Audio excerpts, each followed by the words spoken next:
Hello everyone, स्वागत है आपके अपने यूट्यूब चैनल जैकबोर्ड 2.0 में। बच्चों, इस वीडियो में हम लोग इकोनॉमिक्स का क्लास 12 के बच्चों के लिए क्वेश्चन आंसर करने वाले हैं बच्चों 2025 का। तो देखिए, ये सारे जो क्वेश्चन है बच्चों सिलेक्टेड और वीवीआई क्वेश्चन है और इससे प्रबल संभावना है कि आपके एग्जाम में क्वेश्चन 10 से 15 आने वाले हैं।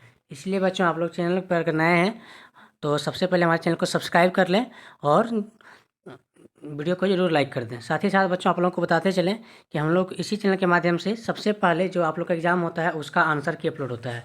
तो अगर आप लोग आंसर की अभी नहीं मिलाए हैं बच्चों, तो लास्ट जो जितने भी क्लास 12 का एग्ज़ाम हुआ है सबका आंसर की अपलोड हो चुका है बच्चों। तो आप लोग आंसर के भी मिला सकते हैं। और बच्चों, इस वीडियो में जो क्लास 12 में इकोनॉमिक्स जो पेपर लिए हैं उनके लिए मोस्ट इंपॉर्टेंट वीडियो होने वाला है। सारे क्वेश्चंस वायरल क्वेश्चंस है बच्चों और सारे सिलेक्टेड क्वेश्चंस है। इस वीडियो के माध्यम से आपके बच्चों 10 से 15 क्वेश्चन एग्जाम में देखने को मिलेगा। इसीलिए अगर आप चैनल पर नए हैं तो सबसे पहले हमारे चैनल को सब्सक्राइब कर लें और ज़रूर से ज़रूर जुड़ जाइए। लेट न करते हुए बच्चों, टाइम को देखते हुए पहले क्वेश्चन को शुरुआत करते हैं। पहला क्वेश्चन देखिए बच्चों, आप लोगों के बीच में पूछा गया, निम्नलिखित में से किसका अध्ययन व्यष्टि अर्थशास्त्र के अंतर्गत होता है? तो इसका राइट आंसर हो जाएगा ऑप्शन नंबर 1 का डी, बिल्कुल सही हो जाएगा, उपभोक्ता का संतुलन। तो व्यष्टि अर्थशास्त्र के अंतर्गत किसका अध्ययन होता है बच्चों? उपभोक्ता का संतुलन, 1 का डी हो जाएगा। नेक्स्ट देख लीजिए क्वेश्चन नंबर 2। क्वेश्चन नंबर 2 में पूछा गया आपका, वस्तु की मात्रा के सापेक्ष कुल उपयोगिता में परिवर्तन की दर को क्या कहा जाता है? तो 2 का राइट आंसर हो जाएगा आपका ऑप्शन नंबर डी, सीमांत उपयोगिता। वस्तु की मात्रा के सापेक्ष में कुल उपयोगिता में परिवर्तन की दर को क्या कहा जाता है बच्चों? तो सीमांत उपयोगिता कहते हैं। Next question number 3। Question number 3 देखिए बच्चों, एक कूट में दिया हुआ है, इसको अच्छे से समझिएगा। लिखा है, निम्न कूटों का प्रयोग करते हुए सही विकल्प का चयन कीजिए। तो देखिए, 1 नंबर में बोला गया आपका, उपभोक्ता का अधिमान एक दृष्टि होता है, सामान्यतः एक उदासीनता वक्र मूल बिंदु की ओर अवलत होता है। और तीसरा ऑप्शन दिया आपका, उदासीनता मानचित्र में मूल बिंदु से दूरी पर अवस्थित उदासीनता वक्र अपेक्षाकृत अधिक उपयोगिता स्तर को मापता है। तो ये तीनों में से कूट में बताना है बच्चों। ठीक है, एक और कूट दिया हुआ है, चौथा कूट भी दिया हुआ है कि संतुलन की आस्था में उदासीनता वक्र की ढाल कीमतों के अनुपात में बराबर होता है। तो ये चारों कूट को पढ़ के बच्चों ऑप्शंस के अकॉर्डिंग आंसर देना है। तो देखिए, पूछा गया कि 1 और 2 सही है या 2 और 3 सही है या तीनों सही है या फिर 1, 3, 4 सही है बच्चों। तो आपका जो इसका राइट आंसर हो जाएगा आपका ऑप्शन नंबर डी, बिल्कुल सही हो जाएगा आपका। यहाँ 1 नंबर और 3 नंबर और 4 नंबर सही है बच्चों, 2 नंबर का गलत है। ठीक है, यहाँ पे बोला गया था निम्नलिखित कूटों का प्रयोग करते हुए सही विकल्प का चयन कीजिए। तो पहला है, उपभोक्ता का अधिनियम एकदिष्ट होता है, तो ये बिल्कुल सही है बच्चों। अगला बोला गया था, सामान्यतः एक उदासीनता वक्र मूल बिंदु की रवलत होता है, ये गलत पॉइंट्स है बच्चों। ठीक है, तो इसको नहीं लिया गया आंसर में। और फिर बोला गया, उदासीनता मानचित्र में मूल बिंदु से दूरी पर अवस्थित उदासीनता का वक्र अपेक्षाकृत अधिक उपयोगिता का स्तर को मापता है, ये भी सही है और 1 का भी सही है। और इसी तरह अगला बोला गया था आपका, संतुलन की अवस्था में उदासीनता का वक्र ढाल की कीमत के अनुपात के बराबर होती है, ये भी सही है। इस प्रकार बच्चों आपका 1, 3 और 4 बिल्कुल सही हो गया, ऑप्शन नंबर डी यहाँ पे करेक्ट हो जाएगा। नेक्स्ट देखिएगा बच्चों, क्वेश्चन नंबर आपका 4 में। क्वेश्चन नंबर 4 में देख लीजिए बच्चों आप लोग का। ठीक है, पूछा गया, एक घटिया वस्तु के लिए मांग वक्र की ढाल होती है। एक घटिया वस्तु, मान लीजिए बच्चों जो बेकार पड़ी हुई वस्तु होता है उसके लिए मांग वक्र ढाल कैसा होता है? तो इसका राइट आंसर हो जाएगा आपका ऑप्शन नंबर 20 सही हो जाएगा आपका, ऋणात्मक बच्चों। ऑप्शन नंबर बी क्या हो जाएगा?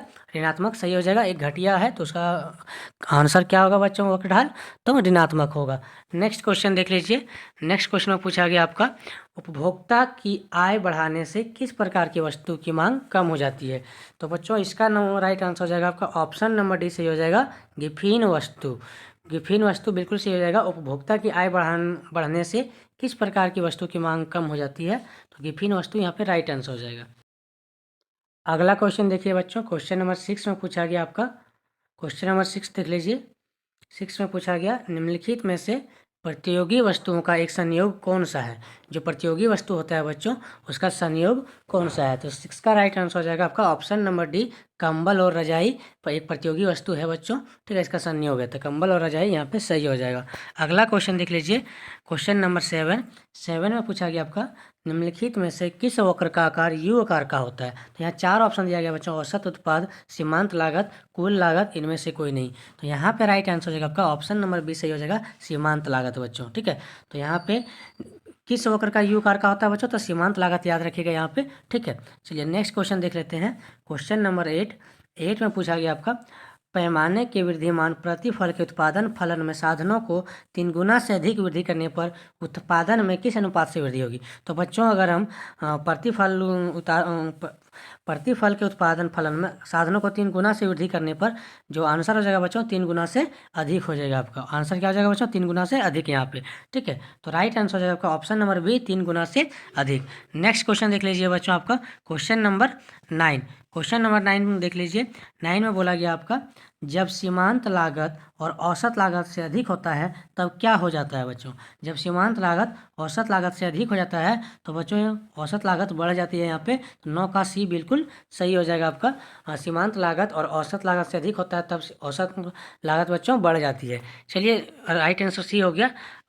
नेक्स्ट क्वेश्चन देखिए, क्वेश्चन नंबर 11 में बोला गया आपका, किसी वस्तु की कीमत में 5% की वृद्धि करने पर उनकी पूर्ति 5% बढ़ जाती है तो वस्तु की पूर्ति होगी बच्चों। देखिए फिर से पढ़िए बच्चों एक बार, किसी वस्तु की कीमत में 5% का वृद्धि करेंगे तो उसकी पूर्ति की मात्रा जो है 5% बढ़ जाती है, ठीक है। तो वस्तु की पूर्ति कैसी होगी बच्चों?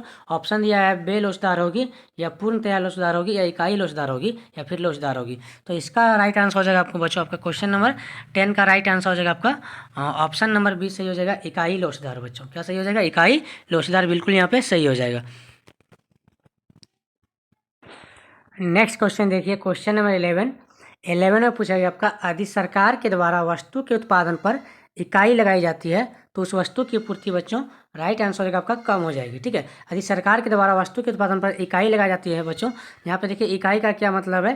देखिए फर्स्ट में यहाँ लिखा हुआ है यूनिट टैक्स अगर किसी वस्तु पे लगाया जाता है बच्चों तो उस पर क्या होता है, वस्तु की पूर्ति जो होती है वो क्या हो जाती है? कम हो जाती है, ठीक है। राइट आंसर क्या है आपका? ऑप्शन नंबर ए बिल्कुल यहाँ पे सही हो जाएगा। नेक्स्ट क्वेश्चन देख लीजिए, क्वेश्चन नंबर 12 में पूछा गया आपका, जब एक फर्म की पूर्ति वक्र की कीमत अक्ष के समांतर होता है तो पूर्ति कीमत सापेक्ष बच्चों क्या होती है? इसका राइट आंसर हो जाएगा आपका ऑप्शन नंबर डी बच्चों, यहाँ पे आपका सही हो जाएगा, पूर्ण बेलोचदार यहाँ पे सही हो जाएगा। जब एक फर्म की पूर्ति वक्र की कीमत यच के समांतर होती है बच्चों, कीमत जो है यच के समांतर होती है तो पूर्ति कीमत के सापेक्ष आपका पूर्ण बेलोचदार हो जाती है। नेक्स्ट क्वेश्चन देख लीजिए, क्वेश्चन नंबर आपका 13 में पूछा गया आपका, अन्य बातें समान रहने पर साधनों की कीमतों के बढ़ने से संतुलन कीमत पर क्या प्रभाव होगा? तो 13 का राइट आंसर हो जाएगा आपका ऑप्शन नंबर ए सही हो जाएगा, संतुलन कीमत बढ़ेगी बच्चों। क्या हो जाएगा? संतुलन कीमत बढ़ेगी। नेक्स्ट क्वेश्चन देख लीजिए, क्वेश्चन नंबर आपका 14 में पूछा गया, बाजार में फर्मों के निर्बोध प्रवेश और बहिर्गमन की स्थिति में बाजार कीमत किसके बराबर होती है? तो 14 का राइट आंसर हो जाएगा आपका ऑप्शन नंबर बी सही हो जाएगा, न्यूनतम और औसत लागत। बाजार में फर्मों के निर्बोध प्रवेश और बहिर्गमन की स्थिति में बाजार कीमत किसके बराबर होती है बच्चों? तो न्यूनतम औसत लागत के बराबर होती है। नेक्स्ट बढ़ने से पहले बच्चों आप लोगों को बता दें कि इस चैनल के माध्यम से जितने भी वायरल क्वेश्चन कराए जाते हैं लगभग एग्जाम में देखने को मिलते हैं बच्चों। अगर आप लोग इससे पहले जो भी हम लोग आंसर की अपलोड किए हैं उसमें जाके कमेंट दे सकते हैं। कितने सारे बच्चों ने कमेंट किया है कि सर बहुत सारे क्वेश्चन मिले हैं, इसीलिए अगर आप लोग चैनल पर नए हैं तो सबसे पहले हमारे चैनल को जरूर से जरूर सब्सक्राइब कर लीजिए बच्चों, क्योंकि सारे क्वेश्चन आप लोग के लिए VVI सिलेक्टेड लेके आते हैं जो आपके एग्जाम में देखने को जरूर मिलता है। चलिए बच्चों अगला क्वेश्चन देख लेते हैं। आपको यहाँ पे पूछा गया, निम्नलिखित में से कौन एक समष्टिगत आर्थिक एजेंट है? तो इसका राइट आंसर हो जाएगा बच्चों इसका राइट आंसर का बच्चों डी यानी कि बैंक सही हो जाएगा, ठीक है। निम्नलिखित में से कौन एक समष्टिगत आर्थिक एजेंट है बच्चों? तो यहाँ पे राइट आंसर हो जाएगा आपका बैंक बिल्कुल सही हो जाएगा। अगला क्वेश्चन देखिए बच्चों, क्वेश्चन नंबर 16 में पूछा गया आपका, निम्नलिखित में से किस पुस्तक के लेखक J.M. केन्स है? तो यहाँ पे बच्चों 4 किताब का नाम दिया हुआ है, ठीक है, 4 किताब, जिसमें आपको बताना है कि कौन सा जो किताब है वो J.M. केन्स ने लिखा है। तो यहाँ पे राइट आंसर हो जाएगा बच्चों आपका ऑप्शन नंबर डी सही हो जाएगा आपका बच्चों, the general theory of employment interested and money. The general theory of employment interested and money बच्चों ये J.M. केन्स के द्वारा लिखा गया पुस्तक है, ठीक है। यहाँ पे राइट आंसर हो गया आपका ऑप्शन नंबर डी बिल्कुल करेक्ट हो गया। अगला देख लीजिए बच्चों, क्वेश्चन नंबर 17 में पूछा गया, निम्नलिखित में से किस चर का संबंध एक निश्चित बिंदु से होता है? तो 17 का राइट आंसर हो जाएगा बच्चों आपका सी सही हो जाएगा, स्टॉक। निम्नलिखित में से किस चर का संबंध समय एक निश्चित बिंदु से होता है? तो इसका राइट आंसर हो जाएगा बच्चों आपका ऑप्शन नंबर सी, स्टॉक, बिल्कुल सही हो जाएगा। अगला क्वेश्चन देख लीजिए, क्वेश्चन नंबर देखिए बच्चों, क्वेश्चन नंबर 18 देख लीजिए। 18 में पूछा गया आपका जीडीपी की गणना किस विधि में अंतिम वस्तुओं के मौद्रिक मूल्य को शामिल किया जाता है? तो इसका आंसर हो जाएगा बच्चों आप ऑप्शन नंबर ए बिल्कुल सही रहेगा, उत्पादन विधि। जीडीपी की गणना किस विधि में अंतिम वस्तुओं के मौद्रिक मूल्यों को शामिल किया जाता है बच्चों? तो उत्पाद विधि आपका सही हो जाएगा, ऑप्शन नंबर ए यहाँ पे सही हो जाएगा। अगला क्वेश्चन देख लीजिए, क्वेश्चन नंबर 19। 19 में बच्चों पूछा गया आपका वस्तु विनिमय प्रणाली का एक दोष निम्न में से कौन सा है? एक बार और पढ़ते हैं बच्चों, वस्तु विनिमय प्रणाली का एक दोष निम्न में से कौन सा है? तो यहाँ पे बच्चों आपको ऑप्शन दिया हुआ है मूल्य संचय का अभाव, आवश्यकता के दोहरे संयोग का अभाव, मूल्य मापन की समस्या। तो बच्चों यहाँ पे आपका इसका ये तीनों आंसर हो जाएगा। तो एक चौथा ऑप्शन दिया है आपका इनमें से सभी, ये बिल्कुल करेक्ट हो जाएगा बच्चों आपका यहाँ पे, ठीक है। अगला क्वेश्चन देखते हैं बच्चों, क्वेश्चन नंबर 20 में आपका पूछा गया है व्यावसायिक बैंक का एक कार्य निम्नलिखित में से कौन सा नहीं है? तो बच्चों यहाँ पे इसका राइट आंसर हो जाएगा आपका सी नंबर, सरकार का बैंक, बिल्कुल सही हो जाएगा। ये व्यावसायिक बैंक का एक कार्य निम्नलिखित में से कौन सा नहीं है? तो सरकार का बैंक यहाँ पे सही हो जाएगा, ऑप्शन नंबर सी सही हो जाएगा बच्चों। चलिए अगला क्वेश्चन देख लेते हैं, क्वेश्चन नंबर आपका 21 में पूछा गया आपका अधिकेंद्रीय बैंक वैधानिक तरलता अनुपात को बढ़ा दे तो व्यावसायिक बैंकों को ऋण देने की क्षमता में क्या होता है बच्चों? तो इसका जो राइट आंसर हो जाएगा आपका ऑप्शन नंबर बी सही हो जाएगा, कमी होती है, ठीक है बच्चों। अधिकेंद्रीय बैंक वैधानिक जो तरलता अनुपात को बढ़ा देता है, तो जो व्यावसायिक बैंक है बच्चों वो ऋण देने की क्षमता क्या करेगा? कम कर देगा बच्चों यहाँ पे, ठीक है। अगला क्वेश्चन नेक्स्ट पढ़ते हैं, क्वेश्चन नंबर आपका 22 में देख लीजिए बच्चों, पूछा गया आपका ब्याज दर में वृद्धि होने पर मुद्रा की किस मांग में कमी होती है? तो बच्चों अगर हम लोग ब्याज दर को वृद्धि कर दें तो मुद्रा की किस मांग में कमी हो जाएगा? तो इसका राइट आंसर हो जाएगा बच्चों आपका ऑप्शन नंबर डी, बिल्कुल सही हो जाएगा, सट्टेबाजी मांग बच्चों। क्या सही हो जाएगा? सट्टेबाजी मांग यहाँ पे बिल्कुल सही हो जाएगा, ये आपका सही हो जाएगा। अगला बढ़ते हैं बच्चों, क्वेश्चन नंबर 23 में पूछा गया आपका उपभोग की सीमांत प्रवृत्ति किस फलन की ढाल को मापती है? उपभोग की सीमांत प्रवृत्ति किस फलन की ढाल को मापती है बच्चों? तो इसका जो राइट आंसर हो जाएगा आपका ऑप्शन नंबर डी सही हो जाएगा, उपभोग फलन को मापती है। किसको मापती है? उपभोग फलन को। चलिए नेक्स्ट अगला क्वेश्चन देख लेते हैं, क्वेश्चन नंबर 24 में पूछा गया यदि किसी अर्थव्यवस्था में गुणक का मान 4 है तो बचत की सीमांत प्रवृत्ति का मान क्या होगा बच्चों? तो यहाँ पे जो राइट आंसर हो जाएगा आपका 24 का ए सही हो जाएगा। हाँ तो बच्चों ये सब सारे क्वेश्चन सेलेक्टेड क्वेश्चंस है, तो आप लोग जरूर से जरूर कंटेस्ट कर लीजिएगा, याद कर लीजिएगा। यदि किसी अर्थव्यवस्था में गुणक का मान 4 है तो बचत की सीमांत प्रवृत्ति का मान क्या होगा बच्चों? ऑप्शन नंबर ये सही हो जाएगा, 0.25, बिल्कुल यहाँ पे करेक्ट हो जाएगा। अगला क्वेश्चन देख लीजिए बच्चों, क्वेश्चन नंबर 25 में देखिए उपभोग की सीमांत प्रवृत्ति में वृद्धि समग्र मांग को किस प्रकार प्रभावित करती है? उपभोग की सीमांत प्रवृत्ति में वृद्धि समग्र मांग को किस प्रकार प्रभावित करती है बच्चों? तो इसका जो राइट आंसर हो जाएगा आपका ऑप्शन नंबर सी सही हो जाएगा, समग्र मांग का वक्र दाहिनी ओर विवर्तित होगी बच्चों, ठीक है। किधर ही होगी बच्चों? दाहिनी ओर, याद रखिएगा दाहिनी ओर। चलिए अगला बढ़ते हैं बच्चों, क्वेश्चन नंबर 26 में पूछा गया आपका सरकार के राजस्व आय का एक स्रोत निम्न में से कौन सा है? तो जो राज्य का सरकार होता है बच्चों, उसका राजस्व जो आय होता है उसका स्रोत कौन सा है बच्चों? तो यहाँ पे जो राइट आंसर हो जाएगा ऑप्शन देख लीजिए बच्चों, लिखा हुआ है विनिवेश, विदेशी कर्ज, घरेलू कर्ज। तो बच्चों कर्ज से तो आपका राजस्व वृद्धि नहीं होता है, तो सरकारी निवेश से बच्चों लाभांश यहाँ पे सही हो जाएगा आपका। ऑप्शन नंबर डी यहाँ पे सही हो जाएगा बच्चों, ऑप्शन के अनुसार, ठीक है। सरकार के राजस्व आय का एक स्रोत निम्न में से कौन सा बच्चों? तो राजस्व आय का जो स्रोत है वो सरकारी निवेश से लाभांश होता है बच्चों, इसका करेक्ट हो जाएगा। अगला क्वेश्चन देख लीजिए, क्वेश्चन नंबर 27 में पूछा गया बच्चों आपका 27 में देख लीजिए बच्चों, पूछा गया किस प्रकार के बजट में सरकार का व्यय उसके आगम से अधिक होता है? किस प्रकार के बजट है जो बच्चों उसमें सरकार का जो व्यय है, जो खर्च है वो आगम से अधिक होता है? तो ऑप्शन नंबर बी सही हो जाएगा, घाटे का बजट पेश करने से बच्चों। ऑप्शन नंबर यहाँ बिल्कुल सही हो जाएगा, घाटे का बजट पेश करने से।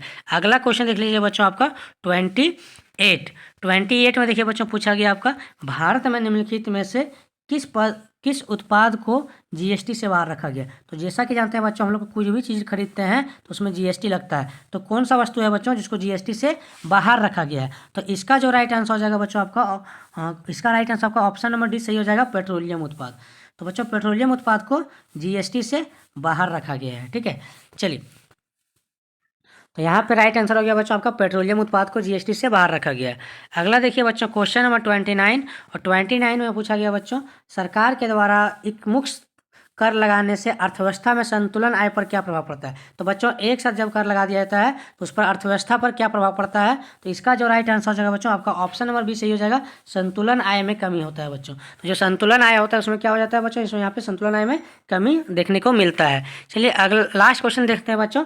लास्ट क्वेश्चन देखने से पहले बच्चों, अभी भी आपने पहले वीडियो को लाइक नहीं किया है तो वीडियो को प्लीज़ जरूर लाइक कर दीजिए बच्चों, क्योंकि आप लोग के लाइक से ही हम लोग को मोटिवेट होता है और आप लोगों के लिए most viral paper VVI paper लेकर आते हैं, जो सीधे आपके एग्जाम में बहुत सारे क्वेश्चन देखने को मिलता है। इसीलिए बच्चों अभी तक आपने वीडियो को लाइक नहीं किया है तो सबसे पहले हमारे वीडियो को लाइक कर दीजिए और चैनल को जरूर से जरूर सब्सक्राइब कर दीजिए। आने वाले वीडियो में बच्चों और इंपॉर्टेंट क्वेश्चंस लेकर आएंगे इकोनॉमिक्स का, और एक वीडियो नहीं बच्चों 4 से 5 वीडियो अपलोड करेंगे। सारे वीडियो आप लोग देख लीजिएगा, तब आप जाके आप बच्चों आप लोग का 80% सारे क्वेश्चन आंसर सही लगा के आइएगा। साथ ही साथ बच्चों आप लोग का लास्ट में वायरल क्वेश्चन कराए जाएंगे, जिससे आपको बहुत सारे क्वेश्चन एग्जाम में देखने को मिलेगा बच्चों।